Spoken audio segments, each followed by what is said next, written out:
这是680万，只要你同意和林宇离婚，这些钱就是你的。”坐在咖啡厅里，看着眼前这个精心打扮的年轻女人推过来的银行卡，我几乎没有犹豫。好，我同意。她叫苏文，是我丈夫林宇的小三。当他满脸得意地以为用钱就能买走我10年的婚姻时，我的爽快让他有些意外。你真的同意？就这么简单？苏文瞪大眼睛。当然，我淡淡一笑，收起银行卡。离婚手续办得很顺利，苏文如愿嫁给了林宇。然而2个月后的一天，他却疯了似的冲到我面前，眼中满含恐惧和绝望。大家好，开始今天的分享之前，希望你能给人间烟火点个订阅，我将会分享更多优质的内容。我叫陈慧，今年38岁，和林宇结婚整整10年。在外人眼里，我们是令人羡慕的模范夫妻。林宇在一家建筑公司做项目经理，收入稳定，人长得帅气，性格温和。我在会计师事务所工作，虽然不算大富大贵，但日子过得舒心惬意。每天早上，林宇都会为我准备好早餐，亲吻我的额头说：“老婆，我去上班了。”晚上回来，他总是带着我爱吃的小食，陪我看电视聊天。周末的时候，我们会一起去超市买菜，一起做饭，一起整理房间。邻居们经常夸奖我们：“你们2口子感情真好，都结婚10年了，还这么恩爱。”朋友聚会时，大家也总是拿我们当正面教材，看看人家陈慧嫁得多好，老公体贴，生活和睦，这才是婚姻该有的样子。每当听到这些话，我总是微笑着点头，心里却有种说不出的感觉，不是不满足，而是觉得生活太过平静，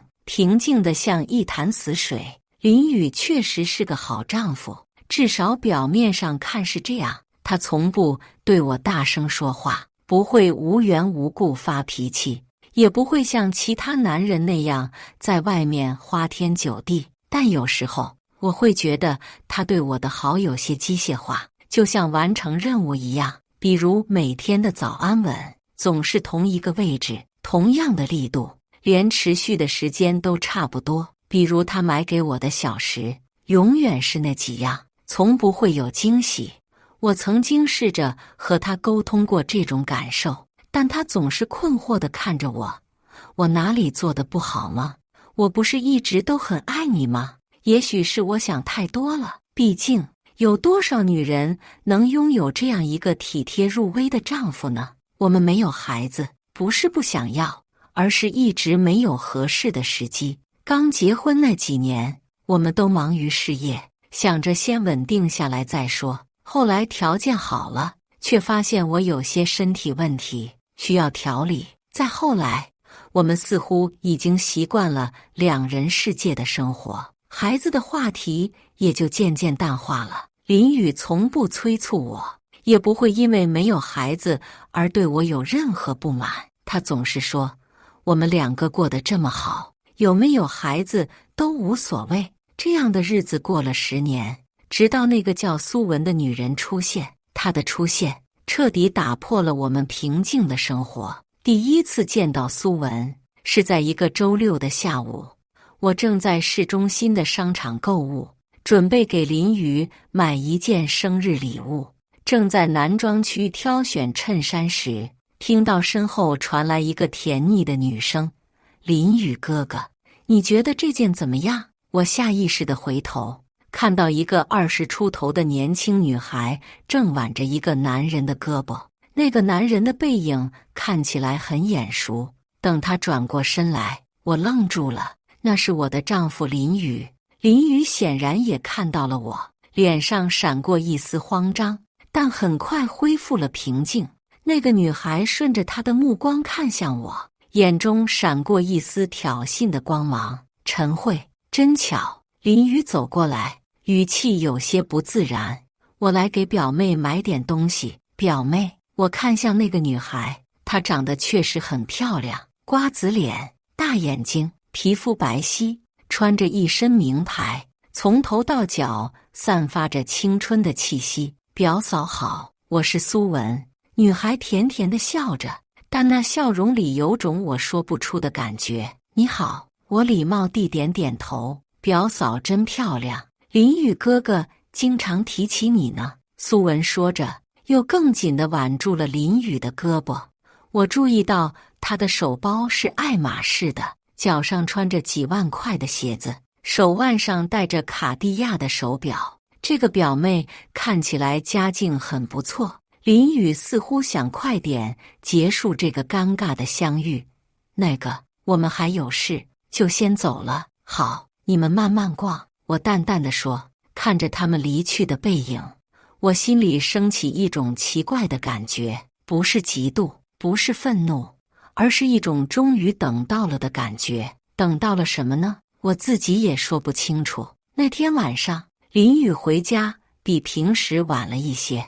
他解释说陪表妹逛街，还特意强调他刚从国外回来，人生地不熟的，我就陪他熟悉一下环境。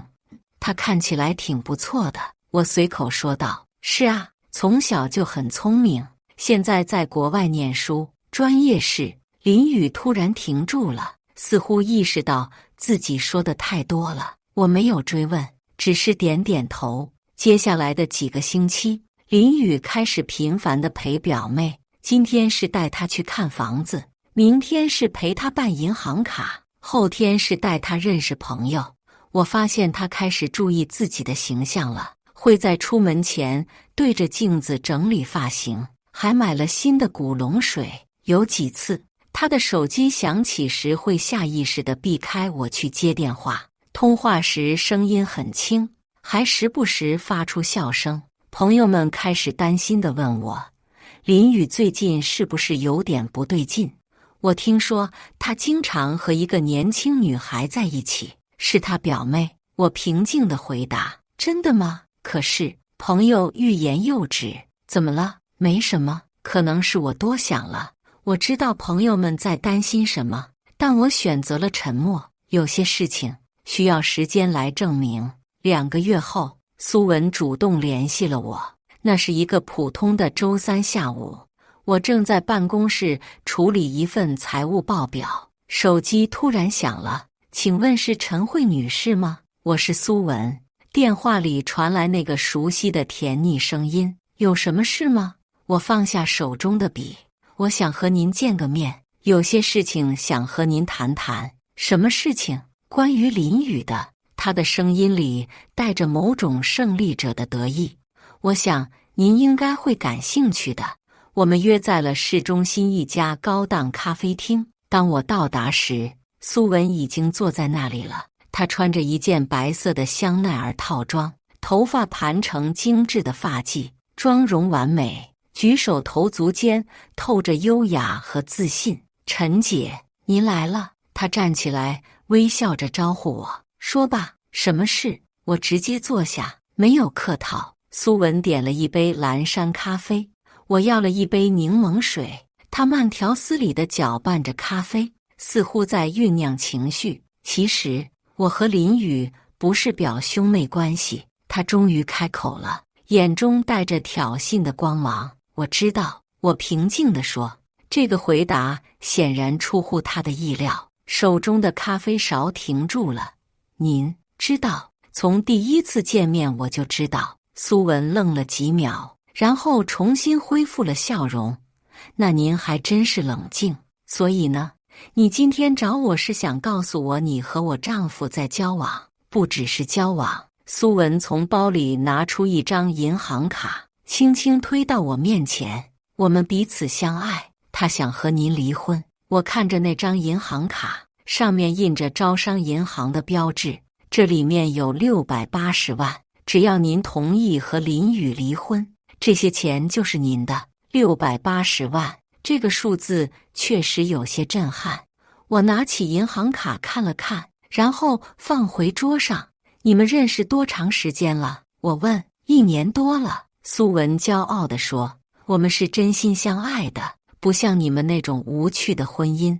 林宇和你说我们的婚姻无趣，他说你们已经没有激情了，就像室友一样生活在一起。他说他想要的是真正的爱情，而不是习惯。我点点头，这些话听起来确实像林宇会说的。那么这680万是你出的？当然。苏文得意地扬起下巴，我爸爸是做生意的，家里不缺钱，为了爱情，这点钱算什么？我拿起银行卡，仔细地看了看。好，我同意。这句话让苏文彻底愣住了，他显然没想到我会答应得这么爽快。您真的同意？就这么简单？为什么不同意？我把银行卡收进包里，既然你们相爱，而我又能得到一笔可观的补偿，这不是皆大欢喜吗？苏文瞪大眼睛看着我，仿佛在看一个外星人。我以为您会哭，会闹，会不甘心。为什么要哭闹？我喝了一口柠檬水，10年的婚姻确实也该有个了结了。苏文张了张嘴，似乎想说什么，但最终什么也没说。他可能在想，这个女人是不是有什么问题？那我们什么时候去办手续？我问。您真的想得这么开？当然。我站起身，既然决定了，就早点解决吧。明天我会告诉林宇，我们尽快把离婚手续办了。留下一脸困惑的苏文，我转身离开了咖啡厅。走在街上，我忍不住笑了。有时候生活真的很有趣。当天晚上，林宇回家比平时更晚。他进门时小心翼翼的，像做错事的孩子一样。老婆，我回来了，他试探性地喊道。洗手吃饭吧。我在厨房应了一声。林宇明显松了一口气，走进厨房帮我端菜。今天工作怎么样？他试图像往常一样聊天。挺好的。对了，今天苏文找我了。我轻描淡写地说。林宇端菜的手明显颤了一下，盘子差点掉在地上。他找你干什么？谈离婚的事。林宇脸色瞬间变得苍白。陈慧，我可以解释。不用解释。我打断了他，我已经同意了。这句话让林宇彻底愣住了，他放下盘子，呆呆地看着我。你同意了？是的，我同意离婚。我平静地说。他给了我680万作为补偿，我觉得挺合理的。林宇张着嘴，半天说不出话来。你不是应该高兴吗？我笑着问。这样你们就能名正言顺地在一起了。我不知道该说什么。林宇的声音有些颤抖。陈慧，这些年别说对不起。我摆摆手。感情的事谁也说不清楚，既然没有感情了，分开也许对大家都好。林宇看着我，眼中闪过复杂的情绪，有解脱，有愧疚，也有一丝我看不懂的东西。那我们什么时候去办手续？他小声问。越快越好，明天就去吧。第二天，我们来到民政局，苏文也来了。她穿着一身红色的连衣裙，容光焕发，显然心情很好。办理离婚手续的工作人员看起来有些困惑，在他的工作经验中，很少见到这么和谐的离婚夫妻。你们确定要离婚吗？看起来你们相处得很好啊。工作人员问。确定。我和林宇异口同声地回答。填写表格时，财产分割这一栏让工作人员更加疑惑。我主动放弃了房产和车子，只要了一些个人物品。女士，您确定不要房产吗？按照法律，您有权分得一半。不用，我已经另有安排。我在表格上签了字。苏文在旁边看着，眼中满是得意和轻蔑。他可能在想，这个女人真是太好骗了，随便给点钱就把这么大的财产拱手让人。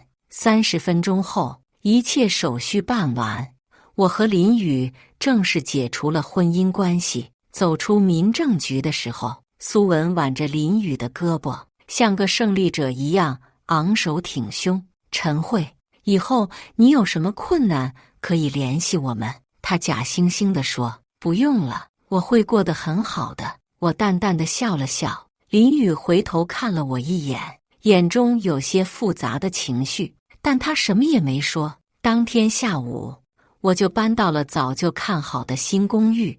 那是一个精装修的2室1厅，虽然不大，但采光很好，还有一个小阳台可以种花。朋友们知道我离婚的消息后，都急匆匆地赶来安慰我：“陈慧，你怎么想得这么开？10年的婚姻，说离就离。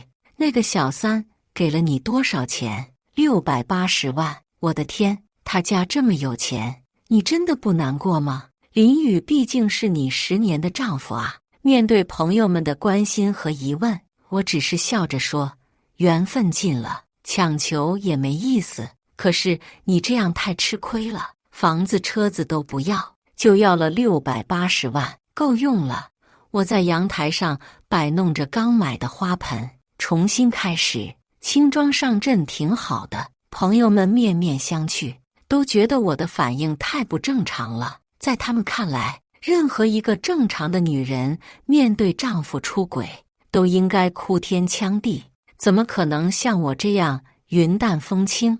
但我确实感到轻松，那种轻松是发自内心的，就像卸下了一个背负了10年的重担。1个月后，我的新生活步入了正轨。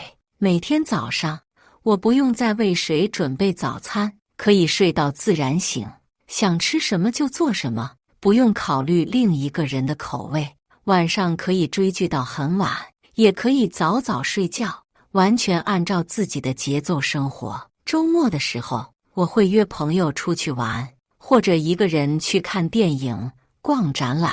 这种自由让我感到前所未有的快乐。同时，我也关注着林雨和苏文的近况。他们很快就领了结婚证。苏文在社交媒体上频繁地秀恩爱，从浪漫的烛光晚餐到豪华的度假酒店，从昂贵的珠宝到限量版的包包，他的生活看起来精彩纷呈。他经常发一些意味深长的动态，感谢命运让我遇到了真爱，年轻就是资本，爱情面前人人平等。有些人守着无爱的婚姻，而我拥有了真正的幸福。这些话明显是说给我听的。他想告诉我，他不仅抢走了我的丈夫，还过得比我更好。我偶尔会给这些动态点个赞，这让苏文很困惑。他可能觉得我应该嫉妒他、恨他，而不是这样平和地关注他的生活。有一次，他甚至给我发私信：“陈姐，看到我们过得这么好，你不会后悔吗？”我回复：“不会，祝你们幸福。”这个回复让他更加摸不着头脑。与此同时，我的生活也有了新的变化。我开始学习投资理财，用那680万做起了基金和股票。我环报了绘画班和瑜伽课，生活变得充实而有趣。最重要的是，我开始重新审视自己的人生。10年的婚姻生活让我几乎忘记了自己是谁。我总是在扮演一个好妻子的角色，小心翼翼地维护着家庭的和谐，却忽略了自己内心的声音。现在，我终于可以做回自己了。朋友们发现我的变化很大。陈慧，你现在看起来比结婚时还要年轻，是吗？我对着镜子看了看，确实，我的眼神比以前更有光彩了。你真的一点都不想念林雨吗？想念什么？想念每天重复的早安吻，想念机械化的关怀，想念没有激情的夫妻生活。我摇摇头，我现在才发现，原来生活可以这么有意思。朋友们面面相觑，他们开始觉得也许我的选择是对的。2个月过去了，我的生活越来越精彩，而苏文的社交媒体动态却开始减少了，从每天发几条变成了几天发1条。内容也从炫耀变成了一些莫名其妙的感慨。有些事情只有经历了才知道，钱买不到真正的快乐。年轻的时候总以为自己什么都懂。我看着这些动态，心里有种奇怪的感觉，是时候了。就在这时，我接到了一个意外的电话：陈慧，你能不能告诉我你的新地址？电话里传来苏文颤抖的声音：怎么了？我想见见你，有什么事在电话里说就行。不行，我必须当面和你说。苏文的声音里带着哭腔：求求你，告诉我你的地址。我犹豫了一下，还是把地址告诉了他。2个月后的这天下午，我正在新家整理花园，突然听到门外传来急促的敲门声。打开门，苏文狼狈地站在门口，脸色惨白如纸，眼中满含着恐惧。他紧紧抓住我的手臂，声音颤抖着哭喊：我错了，我真的错了，求求你救救我！话还没说完，他突然双腿一软，整个人瘫坐在地上，眼中的绝望让人不寒而栗。这一刻，看着曾经那个趾高气昂、用钱羞辱我的女人彻底破防，我心中五味杂陈。我赶紧把苏文拉进屋里，关上了门。他依然在发抖，眼睛不断地往门口看，仿佛有什么可怕的东西要冲进来。别怕，先说说到底发生了什么事。我扶着他坐下，苏文深深地吸了几口气，才慢慢平静下来。他看着我，眼中满含着懊悔和绝望。陈姐，你知道吗？林宇根本不是我们以为的那个人。什么意思？他有严重的赌博问题。苏文哽咽着说，不只是赌博，他说着说着又开始哭泣，身体止不住的颤抖。还什么？我递给他纸巾，他还会打人。苏文指了指自己脸上的淤青，你看，这就是昨天晚上他打的。我仔细看了看他脸上的伤痕，确实是新的。为什么打你？因为我质疑他拿钱去赌博。苏文擦了擦眼泪。结婚后的第1个星期，他就开始频繁外出。起初我以为他是去工作，后来才发现他是去赌场。我心里一沉，但还是保持着平静。赌场？是的，地下赌场。苏文点点头。他每次都输得很惨，但还是控制不住的去赌。我劝他不要去，他就开始对我发脾气。那680万就是他用来赌博的钱。苏文突然激动起来。我一开始不知道，以为那真的是我爸爸给我的钱，直到上个星期我才发现真相。我的心跳开始加快。什么真相？那680万根本不是我家的钱，是林宇借的高利贷。苏文的声音颤抖着，他用我的名义向地下钱庄借了这笔钱，然后骗我说是我爸爸给的。这个消息让我震惊得说不出话来。你怎么发现的？因为债主找上门了。苏文紧紧抓住我的手。3天前，一群人冲进我们家，说林宇欠了他们的钱，如果不还，就要我们好看。林宇怎么说？他跑了。苏文愤怒地说，那些人一来，他就从后门逃跑了，把我一个人留在那里，面对那些可怕的人。我开始明白为什么苏文会变成现在这个样子了。他们对你做了什么？他们说，如果3天内还不上钱，就要……苏文不敢继续说下去。陈姐，我现在才明白，我被骗了。我不是什么胜利者，我只是一个替罪羊。你现在知道林宇在哪里吗？不知道。苏文摇头，他的手机关机了。公司的人说他请了长假。我找遍了所有可能的地方，都找不到他。那你为什么来找我？苏文看着我，眼中闪过一丝希望。因为我觉得你知道些什么。我知道什么？你那天同意离婚的时候太爽快了，爽快的不正常。苏文紧紧盯着我。一个正常的女人面对丈夫出轨，不可能那么轻易就放手，除非什么？除非你早就知道林宇是什么样的人，除非你早就想摆脱他。这句话让我沉默了。苏文说的没错，我确实早就知道了。我看着苏文期待的眼神，终于决定告诉他真相。你说的对，我确实早就知道林宇的问题。我缓缓说道。苏文瞪大了眼睛，你早就知道，那你为什么不提醒我？提醒你什么？提醒你不要抢别人的丈夫。我淡淡的笑了。你会听吗？苏文被这句话噎住了，半天说不出话来。我发现林宇有赌博问题是在3年前。我开始讲述，那时候他开始经常深夜外出，说是加班，但工资却越来越少。你没有质疑过吗？当然质疑过。我摇头，但每次问他，他都有各种理由，什么项目延期扣奖金，什么公司效益不好降薪。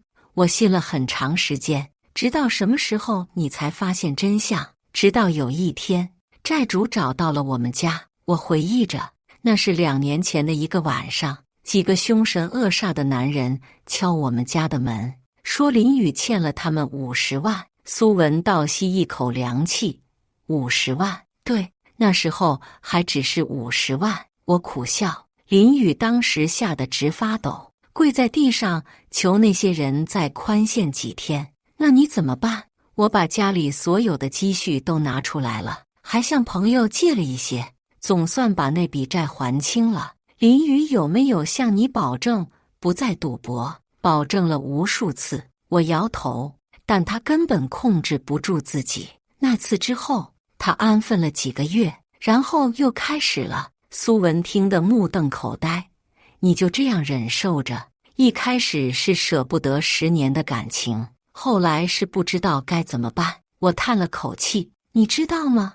赌博成瘾的人很可怕，他们为了赌资什么都做得出来。什么意思？他开始偷偷卖家里的东西，手表、首饰、电器，能卖的都卖了。我发现的时候，他已经把我妈妈留给我的翡翠手镯都当掉了。苏文捂住了嘴巴。不仅如此，他还开始对我动手。我撩起袖子，露出手臂上的几道已经愈合的疤痕，这些都是他抓伤的。天哪！苏文震惊地看着那些疤痕。每次输钱回来，他就会把气撒在我身上。我继续说，起初只是推搡，后来开始打人。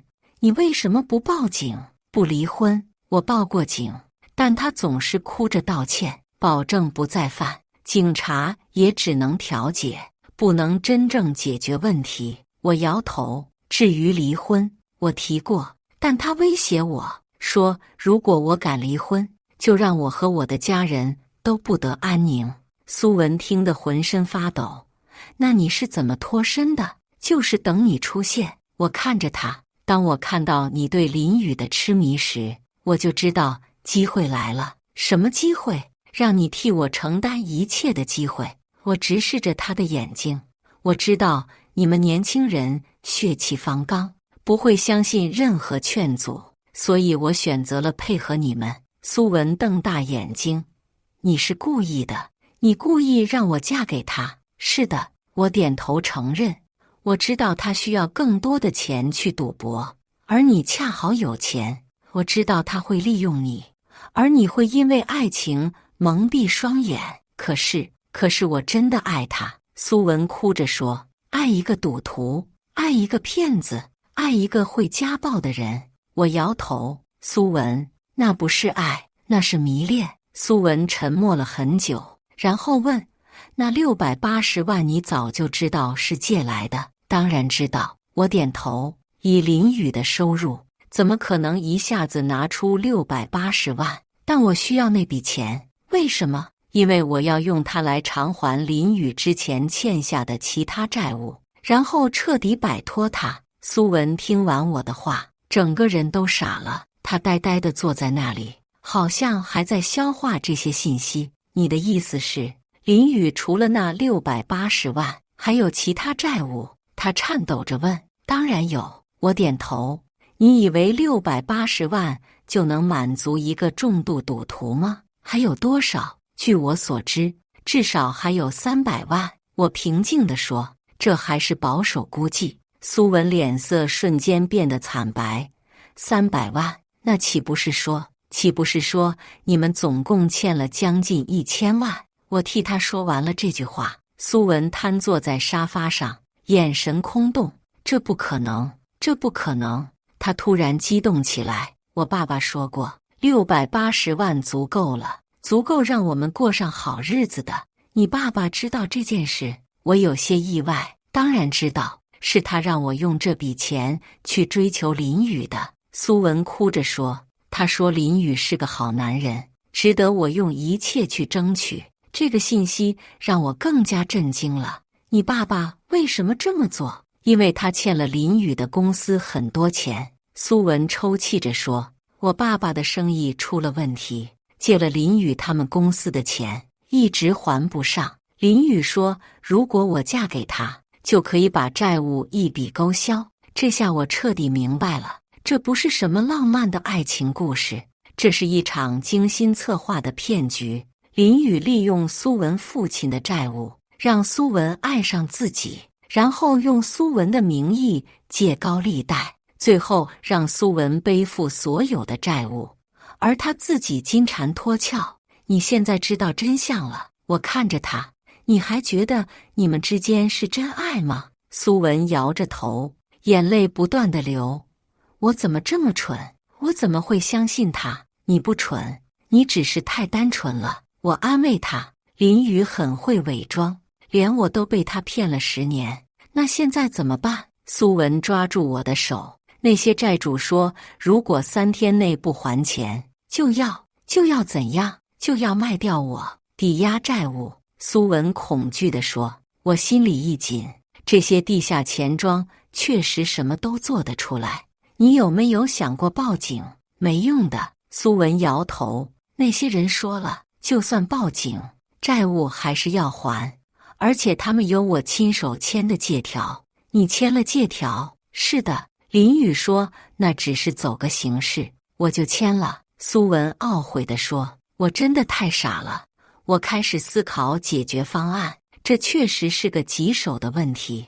你父亲知道你现在的处境吗？知道。苏文苦笑，但他也没办法，他的公司已经破产了，根本拿不出这么多钱。那你们家还有其他资产吗？只有一套房子，但抵押给银行了。苏文摇头，陈姐，我真的走投无路了，求求你救救我。我看着他绝望的样子，心里五味杂陈。虽然他抢走了我的丈夫，但他现在的处境确实很可怜。你想让我怎么救你？我不知道，但我觉得你一定有办法。苏文眼中闪着希望的光芒。你能够从林宇身边脱身，说明你很聪明。我沉思了一会儿，确实，我有办法帮他，但这需要他付出代价。我可以帮你，但你要答应我一个条件。什么条件？苏文急切地问。从今以后，彻底断绝和林宇的一切联系，包括法律上的婚姻关系。你的意思是和他离婚，而且要在法律上划清界限，让他无法再利用你。苏文点头如捣蒜。我答应。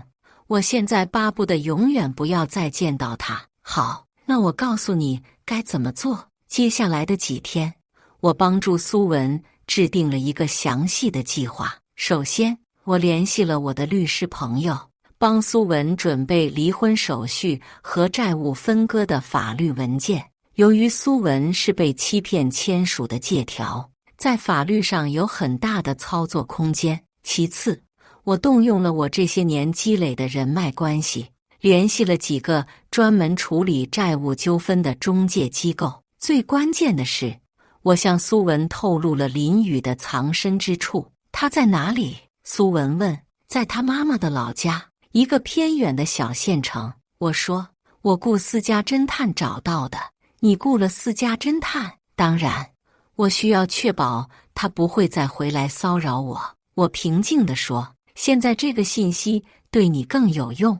苏文带着法律文件和几个专业人士，直接找到了林宇。据他后来告诉我的，林宇看到他出现时，吓得脸都白了。他以为苏文是来寻死觅活的，没想到他带来的是离婚协议书。我不同意离婚，林宇拒绝签字。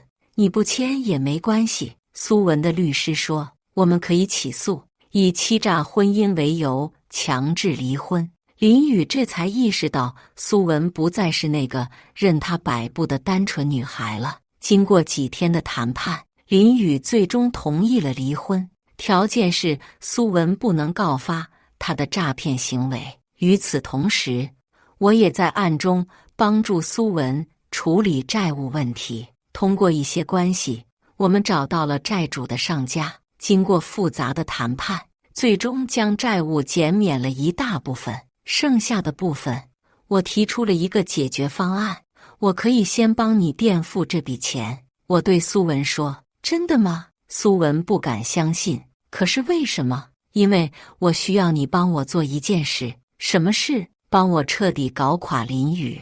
我的眼中闪过一丝冷光。他骗了我10年，伤害了你，这样的人不能让他逍遥法外。苏文毫不犹豫地点头，我愿意。接下来的1个月，我们收集了林宇赌博、诈骗、家暴的所有证据，并将这些证据提交给了相关部门。同时，我们也联系了林宇的其他受害者，组成了一个维权小组。最终，林宇因为多项罪名被逮捕，判处有期徒刑10年。而苏文在经历了这场噩梦之后，彻底成长了。他开始重新审视自己的人生，决定靠自己的努力去创造未来。陈姐，谢谢你救了我。临别时，苏文紧紧握住我的手，我们互相救了对方。我笑着说，你帮我摆脱了林宇，我帮你摆脱了债务。如果当初我听你的劝告就好了，当初就算我劝你，你也不会听的。我摇头，有些路必须自己走，有些教训必须自己承受。现在2年过去了，我的投资理财很成功，生活过得比以前更精彩。苏文也在另一个城市重新开始，据说找到了一个真正爱他的人。有时候我会想，如果当初我没有那么爽快地同意离婚，也许我永远不会知道真正的自由是什么感觉。有时候，失去是为了更好的得到，痛苦是成长的代价。人生就是这样，充满了意外和反转。关键是要保持清醒的头脑和坚强的内心。以上就是今天分享的故事。大家有什么想说的、想吐槽的，欢迎在下方评论交流。也更希望能给人间烟火点个订阅，我将会分享更多优质的故事内容。